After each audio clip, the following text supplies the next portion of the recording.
Tell me why GJ just doesn't want to sell T. God damn, dude. It's Bro, like, but that's what I'm saying. If you're in front of a train, bro, like you can't keep trying to stop it.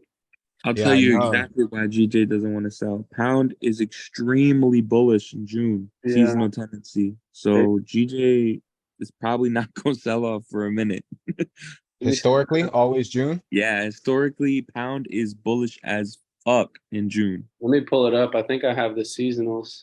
That's crazy. I didn't know that. It's good to know. Now I know next June I'm buying like a motherfucker.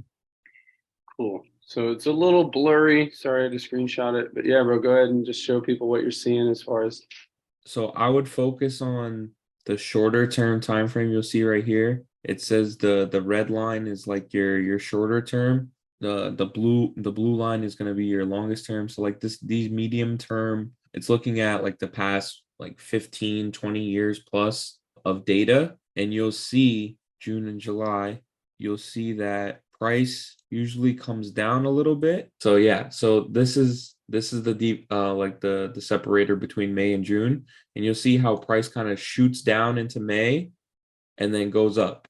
And you see that move happen on all of the bigger. So the blue one is, I believe, the longest term time frame. Every year you have like this giant jump in June, giant jump in June. So basically, if you see that British pound is seasonally bullish from the end of May going into June, buys are going to be very, very high probability. Now, this seasonality could be for a number of reasons. It could be trades, it could be exports, imports that are causing, anything British pound to go bullish. And then if you combine this with understanding a higher time frame trend like a daily, weekly, or a monthly, if we're bullish on any of those time frames and then you see a PD array that aligns with that, an order block, it could be a fair value gap, it could be an inversion block, anything on the higher time frame that's telling you that we are going to be bullish, expect price to run,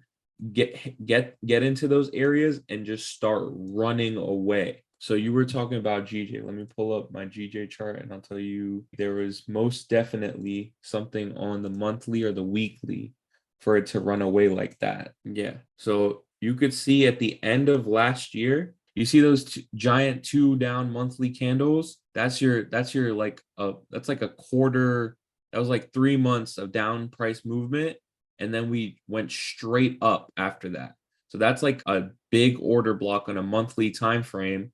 And then if you look to the left, you'll see that there's nothing really to stop price after we got above last year's high. It's all a low resistance liquidity run. And you combine that with the fact that we're in a seasonal tendency for June to be super bullish, price is just going to keep running until it stops. So, you could look until like, honestly, it might fill in that whole gap up to like 185, might even fill it up to like 185.7 before we see any type of retracement or reversal. So any shorts are going to be like scalps on a lower time frame. The higher time frame trend is obviously bullish on GJ, and you guys could take that, and especially if you combine that with like interest rates and stuff. I don't know if you guys have seen the interest rate months he was talking about, probably month 6 or month 5 in the core content. You combine that with which currencies have lower interest rates. So obviously the pound has way higher interest rates than the JPY always. So you combine that into that, and bro, you're looking at like, what ICT calls like mega trades. no, brother. I mean, that's exactly right. The only thing that I would say is when you're looking at Forex pairs, like you want to pair up you want to be looking at all the month or all the seasonals. So like where do you get your seasonals from, if you don't mind me asking? Yeah, I look at the pretty much that same place that you were looking at the seasonals from and what we have from the core content as well. Yeah, I usually grab them from either that MRCI.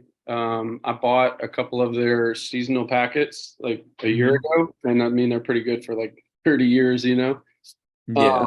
But I would just say look at seasonals on both sides. So like if you have say you're looking at like a GU, right? Like we looked at that monthly there, say we looked at this monthly here. Hmm.